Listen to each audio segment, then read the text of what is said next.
close your eyes for a moment. Imagine waking up in Europe 1,000 years ago. You step outside. The street beneath your feet is mud and waste. The smell hits you before you even open your eyes fully. Somewhere nearby, a child is coughing. You are cold, you are hungry, and statistically, you will not live to see 50. Now, without moving an inch on the map, imagine a different world.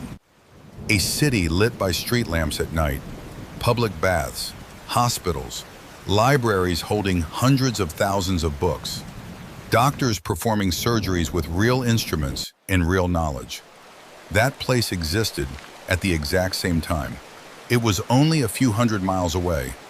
It was called Al-Andalus, Muslim Spain. So why were two neighboring regions living in what felt like completely different centuries? And if you had the choice, which world would you choose? Welcome back. On this channel, we don't just talk about history, we step inside it. We look at what life actually felt like, for ordinary people, not just kings. And today we are stepping inside two worlds at once. When historians talk about the Dark Ages, they mean the fragmentation that followed the fall of Rome. Trade declined, roads fell apart, books became rare, disease spread without anyone understanding why. But while much of Western Europe struggled through that collapse, something extraordinary was happening in the south of Spain. Under Muslim rule, Al-Andalus had become one of the most advanced places on earth. And travelers who saw both worlds described the difference as almost impossible to believe. Subscribe if you want history that actually tells you what it felt like to be alive, because we are about to find out. Let's start with something everyone understands: cleanliness. In much of medieval Europe, bathing was rare. Some people genuinely believed that washing too often could let disease in through the skin. Cities had no sanitation systems worth speaking of. Waste ran through open ditches in the street. The smell of a medieval city would stop you in your tracks. Now step into Córdoba. Public baths on every major street. Advanced water systems carrying clean water into the city and waste out of it. Fountains in public squares. People who bathed regularly, not as a luxury, as a normal part of life. That one difference alone changed everything. Health, life expectancy, the simple dignity of feeling clean. But hygiene was only the beginning. Imagine you fall sick in medieval Europe. The doctor, if you can find one, may recommend bloodletting, or prayer, or both. The understanding of disease is almost non-existent. Now imagine you fall sick in Córdoba. There are hospitals, medical schools, pharmacies stocked with real medicines, scholars who have read and improved upon the greatest medical texts of the ancient world. Suddenly, surviving is a real possibility. Now imagine you are a child. You want to learn something. In much of medieval Europe, that desire leads almost nowhere. Books are so rare they are chained to library walls. Education belongs to nobles and clergy. Most people will never learn to read, never hold a book, never encounter an idea from outside their own village. In Al-Andalus, the libraries of Córdoba held hundreds of thousands of manuscripts.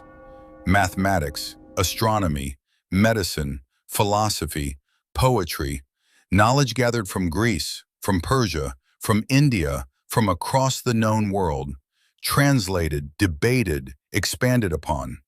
Students traveled from across Europe to study there.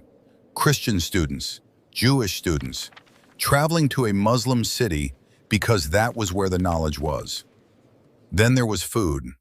For most medieval Europeans, meals were survival, not pleasure. Bread, porridge, salted meat when you could get it.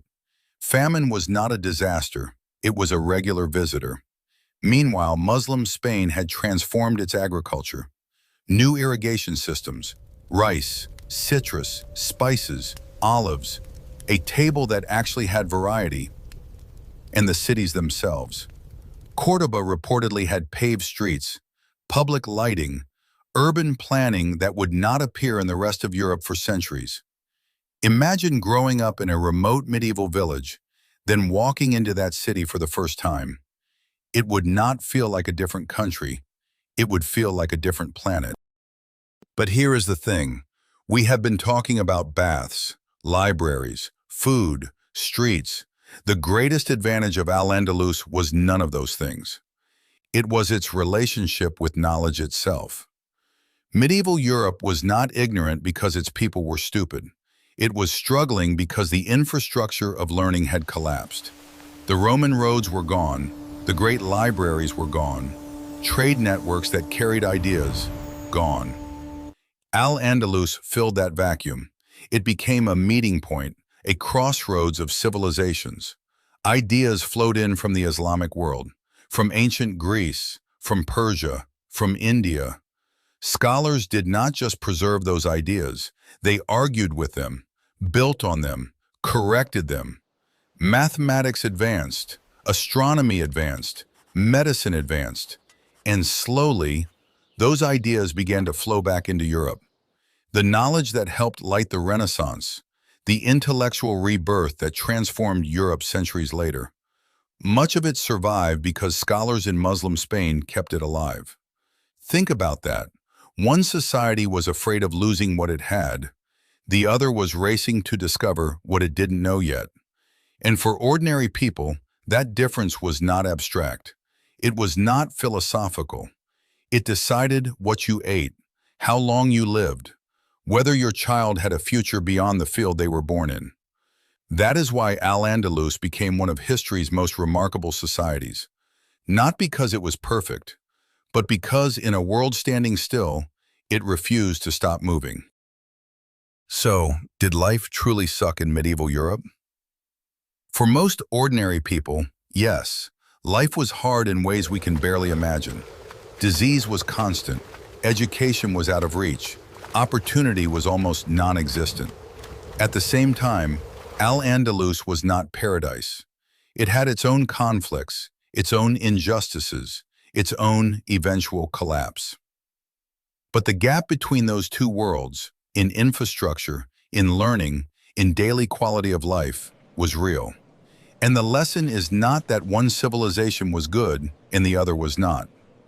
The lesson is this: different civilizations can exist at completely different levels of development at the exact same moment in time.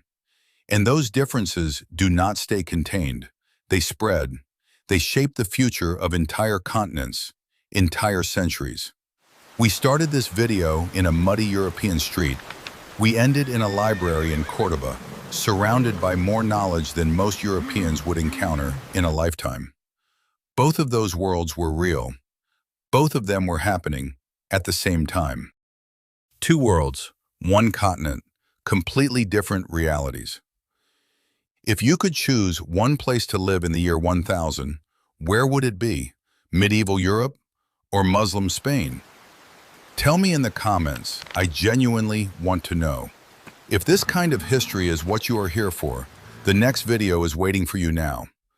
We are going inside a city under Ottoman siege and asking what it actually felt like to be trapped inside those walls.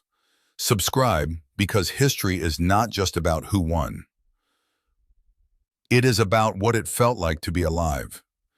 And sometimes, that story is the most powerful one of all.